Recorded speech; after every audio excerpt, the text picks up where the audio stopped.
वो सर्वोच्च अधिकारी है, सर्वोच्च डीजी, ठीक है। एडीजी जो होता है वो दूसरे नंबर पर होता है। आईजीपी जॉन जो होता है फिर वो तीसरे नंबर का अधिकारी, इसी तरीके से नीचे।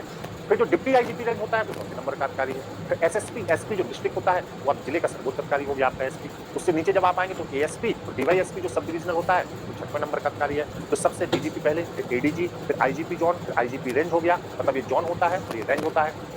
एसएसपी, एसपी डिस्ट्रिक्ट होता है, मतलब एसएसपी भी हो सकता है, एसपी भी हो सकता है। और उसके बाद जो है एएसपी वो डीवाईएसपी भी हो सकता है, जो सब डिविजनल होता है। इंस्पेक्टर, एसआई, जैसे जो सीआई होता है वो सर्किल है ना, सर्किल इंस्पेक्टर, सर्किल ऑफिसर भी हम इसको कहते हैं। इंस्पेक्टर, एसआई, एएसआई ये पुलिस स्टेशन में होते हैं। इंस्पेक्टर, एसआई और एएसआई, एसआई और एएसआई के एग्जाम आपको देने हैं, ये क्या होते हैं, पुलिस स्टेशन में होते हैं। हेड कांस्टेबल ये भी पुलिस स्टेशन में होता है और कांस्टेबल ये भी पुलिस स्टेशन में होता है। आप सभी लोग यहाँ पर तैयारी कर रहे हैं एसआई, और यहाँ से जब प्रमोट होते हैं तो यहाँ जाते हैं, तो ये आपका प्रमोशन पक्ष है। यहाँ से जब प्रमोशन पाएंगे तो हेड कांस्टेबल के रूप में होंगे और कांस्टेबल सबसे छोटी इकाई है, ठीक है। तो यहाँ पर आप लोगों को है पुलिस निरीक्षक भी 3 स्टार होता है, पुलिस उप निरीक्षक जो है जिसको आप क्या कहते हैं एसआई कहते हैं, ये 2 स्टार होता है। सहायक पुलिस उप निरीक्षक 1 स्टार होता है। हेड कांस्टेबल का जो है ये है, वरिष्ठ कांस्टेबल का ये है, और पुलिस कांस्टेबल के लिए कोई बिल्ला या अलग से कोई चीज नहीं है, इसी तरीके से चलता है।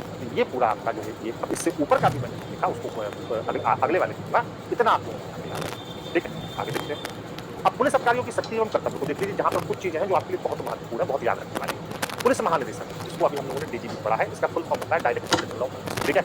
यह उत्तर प्रदेश पुलिस का सर्वोच्च अधिकारी होता है, पहली बात, और ये राज्यपाल का प्रशासनिक सलाहकार भी होता है। हालांकि राज्यपाल का प्रशासनिक सलाहकार प्रदेश का मुख्य सचिव भी होता है, मुख्य सचिव भी राज्यपाल का प्रशासनिक सलाहकार होता है। ये राज्यपाल के ऊपर डिपेंड करता है कि राज्यपाल किससे सलाह लेता है। इन दोनों को ही राज्यपाल का प्रमुख सलाहकार माना गया है। इसका मतलब अगर आपको समझ आए कि राज्यपाल का प्रशासनिक सलाहकार कौन होता है, तो जो पुलिस महानिदेशक होता है, जिसको आप डीजीपी कहते हैं, डायरेक्टर जनरल ऑफ पुलिस, वो राज्यपाल का प्रशासनिक सलाहकार होता है। और साथ ही साथ जो मुख्य सचिव होता है वो भी राज्यपाल का प्रशासनिक सलाहकार, ठीक है। तो दोनों ही प्रशासनिक सलाहकार काम करते हैं। ये उनका स्वविवेक होता है या उनकी इच्छा होती है कि वो किसके साथ जाना है, किससे वो सलाह लेना चाहती है, उनकी इच्छा, ठीक है।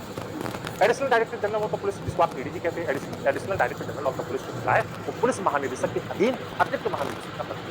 तो जो कार्य इसके होते हैं वो कार्य इसके होते हैं। तो जो additional director general of the police होता है, जिसको दूसरा नंबर होता है, वो इसके अधीन कार्य होता है। तो जो कार्य इसके होते हैं वो पुलिस कमिश्नर। उत्तर प्रदेश में 7 जिले ऐसे हैं जिनमें पुलिस कमिश्नरी व्यवस्था लागू है। अब पुलिस कमिश्नरी व्यवस्था एक नया ट्रेंड है, ठीक है। ये जिले कौन कौन से हैं? 7 जिले लखनऊ में लागू है, गौतम बुद्ध नगर में लागू है, वाराणसी में लागू है, कानपुर में लागू है, गाजियाबाद में लागू है, प्रयागराज में लागू है और आगरा में। उत्तर प्रदेश सचिव भाग 4 में का पुलिस विभाग पर नियंत्रण का जो अधिकार है वो जिला मजिस्ट्रेट के पास होता है। परंतु जिन शहरों में पुलिस कमिश्नरी व्यवस्था लागू हो जाती है, मतलब जो 7 आप शहर हैं, वहां पर यह अधिकार जो होता है वो पुलिस कमिश्नर के पास में होता है, ठीक है। याद रखिएगा, पुलिस विभाग पर नियंत्रण का अधिकार जिला मजिस्ट्रेट का है, लेकिन जहां कमिश्नरी व्यवस्था लागू होती है वहां पर यह अधिकार किसके पास आ जाता है? पुलिस कमिश्नर के पास आ जाता है। 13 जनवरी 2020 को लखनऊ और गौतम बुद्ध, जिसको आप 13 जनवरी 2020 को लखनऊ और गौतम बुद्ध में पुलिस कमिश्नरी प्रणाली लागू की गई थी सर्वप्रथम। तो अगर आपसे पूछा जाए कि सर्वप्रथम कहां पे लागू की गई थी, तो सर्वप्रथम यह व्यवस्था जो लागू की गई थी वो लखनऊ और गौतम बुद्ध नगर में लागू की गई थी, ठीक है।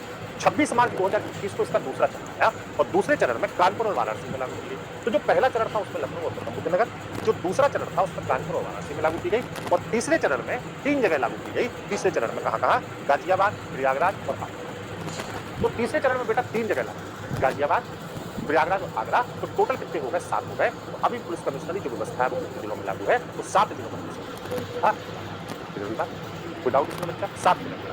आगे बात करते हैं इसके बाद पुलिस कमिश्नरी 1998 में आई जो पुलिस सुधार से संबंधित थी। आपको बस समिति का नाम याद रखना है, जिससे कभी आपसे पूछा जाए कि कौन सी समिति शामिल नहीं थी तो आपको बता रहे हैं। जीएफ रेवेरो समिति थी जो 1998 में आई थी, तो ये समिति। पदना भैया समिति 2000 में आई थी। इसने भी बहुत बढ़िया काम किया पुलिस सुधार में, बहुत सारे इसमें जो है सुझाव दिए। इन्होंने भी कहा कि समवर्ती सूची में शामिल। मालीथम समिति 2000 से 2003 के बीच में आई थी, मालीथम समिति भी थी और इसने भी लगभग यही चीजों को किया। 16 सोराबजी समिति 2005-6 में इसका गठन हुआ था और सबसे इंपोर्टेंट आपकी यही समिति है जो आपको याद है, ठीक है।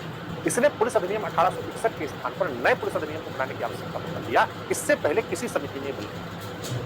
16 सोराबजी समिति 2005-2006 है, इसने सबसे पहले 1861 के स्थान पर नए पुलिस अधिनियम को बनाने की आवश्यकता पर दिया या उसमें सुधार कैसे किया जाए। जस्टिस वर्मा कमेटी 2013 की है, महिला अपराधों को रोकने के लिए गठित हुई थी। इसका स्पेसिफिक था यह समिति महिला अपराधों को रोकने के लिए गठित है ना। 23 जनवरी 2013 को अपनी रिपोर्ट दी जिसमें महिलाओं से संबंधित आपराधिक कानून में संशोधन करने की सिफारिश की थी। पॉक्सो कानून की इसी संस्थाओं से हमेशा आपके प्रश्न पूछे जाते हैं। सीबीआई 1956 से इसको इंटरपोल करना चाहोगे। भारत 1949 में इसका सदस्य बना, ये इंपोर्टेंट है। भारत ने इसकी सदस्यता कब ली? तो भारत ने 1949 में इसकी सदस्यता ली। इसके अध्यक्ष जनरल अहमद नासिर अल रईसी तथा महासचिव जार्गन स्टाक है। इंटरपोल में 196 सदस्य देश है। नवंबर 2023 में 196वां सदस्य पलाऊ गणराज्य था। तो 196वां जो सदस्य था वो कौन सा था, जो सबसे नवंबर 2023 में प्रधानमंत्री श्री नरेंद्र मोदी को समर्पित किया। 30 पे पूछा है एकल पासार। देखिए भाई, ये जो है एकल पासार 30 पे, अब इसमें सबसे नवीन यूपीएसएसएफ या वारंट की परिस्थिति में दौलत सहायता के लिए गठित किया गया है या उच्चतम कराऊंगा तो ये क्लास, ठीक है। और ये हमारे काउंसिल सदस्यों के नंबर है, आपको यूपीपीयूपीएसआई सहित